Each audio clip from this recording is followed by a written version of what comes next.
is good, YouTube? Quinn Wade Basketball Analysis coming to you with a quick video. I wanted to let you guys know I got some new merchandise available, not just t-shirt anymore. I got different type of t-shirt, different type of shirts and logos that you can purchase on my spread shirt, and also hoodies now. We have expanded and added more to the channel and more merchandise for the brand. Thanks for supporting. It will be in the description and the links will be in the comment section below. Thanks for helping me and supporting the movement. Quinn Wade Basketball Analysis. I'm going. What is good, YouTube? Quinn Wade Basketball Analysis coming to y'all with a quick video for Tuesday. We're going to talk about my guy, Kris Dunn, New London stand up. A guy that the GMs felt was going to be the Rookie of the Year, known as one of the NBA-ready players in that draft.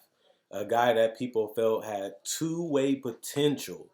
He has the speed, the wingspan, the athleticism, the ability to have that hunger to want to be a great defender, which he is still a good defender. That's something that translated right over to the NBA, especially for the Chicago Bulls. They traded him, Zach LaVine and Lauri Markkanen, for Jimmy Butler.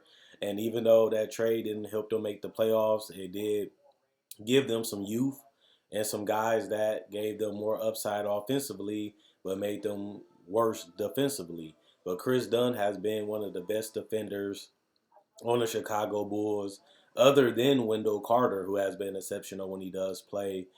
I am a fan of Kris Dunn. I am disappointed in how his career has went. This is a guy that, like I said, was voted by most people to be the Rookie of the Year. A guy that has a huge upside, even though he was an older rookie. You look at his ability in college to get the assists, to score points, to be a monster in transition, getting a lot of deflections, really taking pride on the defensive end, which you don't see a lot of young players do today. A lot of young players want to get their buckets, their score-first mentality. Kris Dunn came in as a team player, a guy that wanted his teammates to get involved, that did not mind people taking a lot of shots, and he'll get his when he had to get them, and he didn't rush. He was very under control and very smart about how he played on both sides of the court. And I was a huge fan of him coming out of college. I thought that he had a huge chance of being a franchise altering point guard because of his two-way upside and the fact that he can possibly defend multiple positions, especially because he was, a bigger point guard and strength-wise too. Obviously in college, he improved and continued to get better. Even though he had the injuries, he still was able to overcome them and still become a lottery pick in the NBA with huge upside still to his game. And one thing that has been consistent throughout his college and NBA career is that he continues to get injured, and he continues to have those nagging injuries that sideline him for so many games. I think that a lot of teams gave up on him as a starting franchise point guard because of his offensive game, which has still not developed to where it needed to be a legitimate starter. And that's what's been his biggest downfall. He never was an elite dominant scorer in college. He had decent numbers offensively, but as a top 5 pick, you would think he would do more, especially against the competition that he was going against. But you still looked at it as this guy has so many NBA skill sets, like the deflection ability, the ability to pass, the ability to have the size and the strength from day one to the league, that those things would translate, and they did. The problem with him has been the fact that he cannot shoot at a consistent level. He cannot create a shot at a consistent level, and his ability to get to the paint and finish didn't translate as well as a lot of thought. Even though he is going against bigger players, bigger athletes, you would think that he will figure out a way, since he's been in the league a long time now, he will figure out a way to have some bread and butter, or even have something that he can rely on and go to when things get tough and he needs to find a way to score. The problem with Kris Dunn is he was never able to figure out a way to be a great offensive player and how to stay healthy, and that's why his career has been one of the bigger disappointments, just because he had everything that you need to be a superstar player. He just never realized that potential, and that just gives you that question: is Kris Dunn a bust? This is a guy that people thought for sure would be an all-star. This is a guy that got drafted, and we thought that he would be the franchise guy for the point guard position in Minnesota and in Chicago, and that obviously hasn't happened. and they do need players like him still. So I don't think Kris Dunn offensive abilities are so terrible that he's going to be out the league, because he has made a name for himself defensively, and he has shown that even though he can't score, at least he can make up a lot of that just because he has a lot of effort and energy that a lot of guys don't show at that position. That's going to help keep him in the league long term. But when you look at his numbers in Chicago, they have been hugely disappointing. The best season statistically that he has had in Chicago was only 29 minutes, 42% from the field, 32% from three, 73% from the free throw line, 4 rebounds, 6 assists, and 13 points. Now, those numbers don't scream crazy, especially when I add on 2 steals per game, but they do show you a solid foundation and a guy that can be productive. But the problem with that was he only played 52 games that season. And the next problem is his next season he played 46 games and started 44 of those games. And he only gave you 42% from the field, 35% from three, 79% from the free throw line. He still gave you the 4 rebounds, 6 assists, and the steals and 11 points per game. But you expect more from him, especially when it comes from decision making. He had too many turnovers for the amount of minutes that he played and the amount of opportunities that he had played in those games. And even when you look at this season, he played more games, 51 games, and 32 games he started. The problem is he still could not find no offensive way to stay on the court, so he became more of a role player and a bench guy, and that was only his 4th season after having 2 decent seasons for a rookie and a sophomore, and then the junior.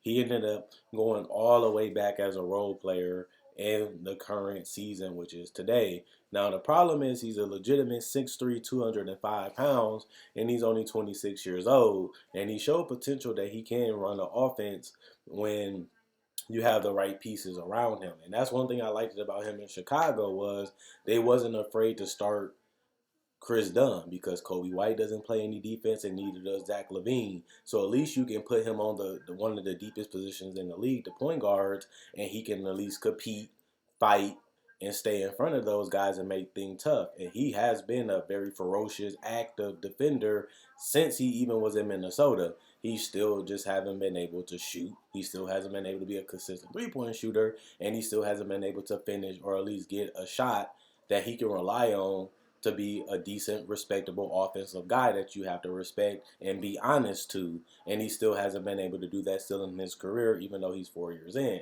But the thing that really destroyed his career is the injuries. He has shown potential. Every time he seems like he's getting going and he's building confidence, an injury, a pop up in Minnesota and in Chicago. And one of the big things is how much money is Kris Dunn worth? Just because he can't stay healthy. He's not a legitimate starter. And when you look at a lot of teams around the league, they really honestly don't need a point guard. And even if a team did need a point guard, you can always find them in the draft, which they'll be cheaper and they will be on a more affordable, respectable contract.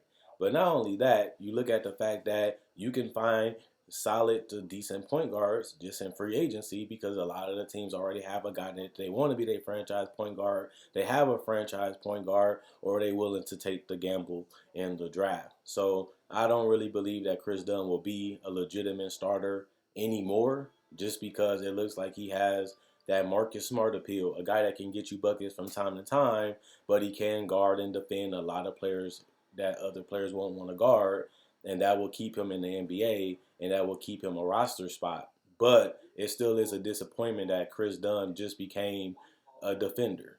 We thought he would become one of the more well-rounded point guards, a decent mid-range or respectable three floater and finisher, and he hasn't became that, and that's the reason why his career has been disappointment. Will I call him a bust?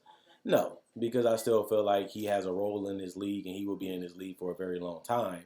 Now, if you thought Kris Dunn was going to be that franchise guy, then he is a bust, because he hasn't lived up to even being a starter in this league since day one. Even in Minnesota, he started a couple games and really did not do well and didn't play well, and it really destroyed his rep around the league. Not only that, he was coming up from Ricky Rubio, who was starting in front of him, with which you can make an argument coming out of the draft. You would think that Dunn had a higher ceiling. Not only a higher ceiling, he was a better complete all-around player than Ricky Rubio, which wasn't the case when they actually played, and Rubio actually outplayed him throughout the whole season in Minnesota.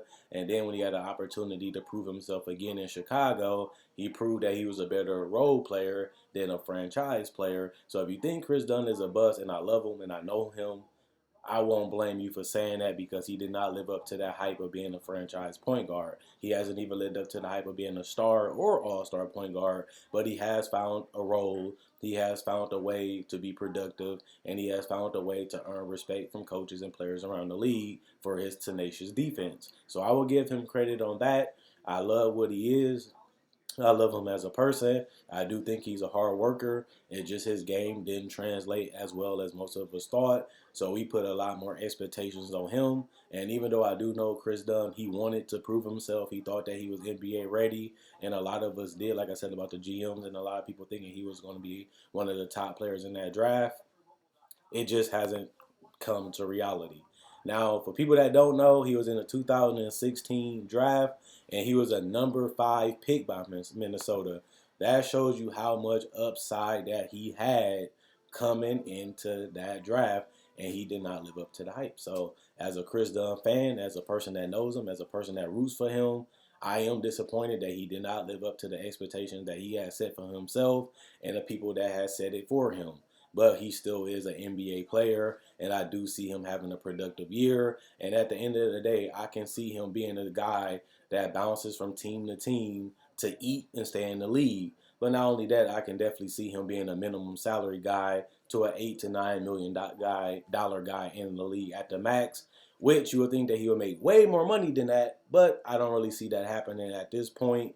But I do think if you get Kris Dunn, you get a competitor, you get a fighter, you get a warrior, and you can't really say that about a lot of young players in this league.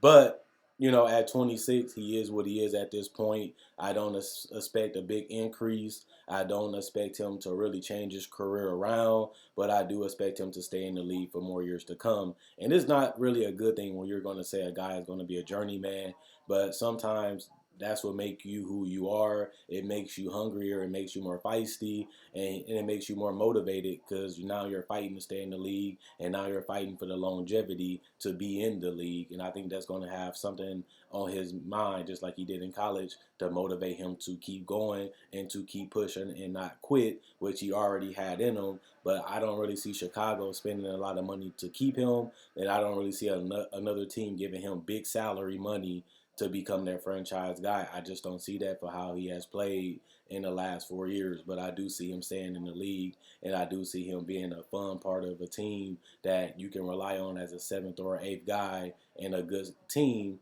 to a decent team. And even if he was on a championship team, I can still see him as a guy that can get you 10 to 15 or 20 minutes if an injury happens, or even if you need him to do that. He is a competitor, and he will go out there and perform, and I can still see him being productive in that role too. But other than that, let me know what you guys think about Kris Dunn. Is he a bust? Are you disappointed in him? Do you think his career would have been better like I thought too? Or do you think, he's still in the league, he's going to be in the league for a couple more years? That's still a decent career, even though we expected more out of him. So the bust label makes sense. It's unfortunate that people are going to think of him that way, but this is a part of the league. Is busts every year, and Kris Dunn might be one of them, depending on who you ask. But at the same time, if you're new to the channel, you like this video, like. Thanks for everybody that likes. Thanks for everybody that also like the video already. Thanks for the love and support. Like I said in the beginning of the video, my Facebook page and my website will be in the description.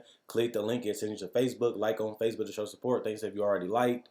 Not only that, check out my website. It's free, so you have more videos and exclusive content on there, and the link will be in the description for that. Also, like I said, if you're new to the channel, I make videos just like this every day. And if you love basketball, I also break down rookies. I also break down NBA players in the league. And I also do cover Summer League. I do cover free agency, trade deadline, the whole entire season, playoff predictions, and even preseason predictions. And I even do things like discussions and lists of players, and it's fun. So if you love basketball, basketball. You can't live without it. You need it every day. I cover majority of the entire league, and if I don't cover, I'm covering the Pacific part of the league during that time, and I do make a video each and every day, and I try to. And if I do miss, y'all live, but I try to make one every day for you guys because I see that you guys love and enjoy it. But other than that, Quinn Wade, basketball analysis, I'm gone. And let me know what you guys think about Kris Dunn and his career so far. I'm gone.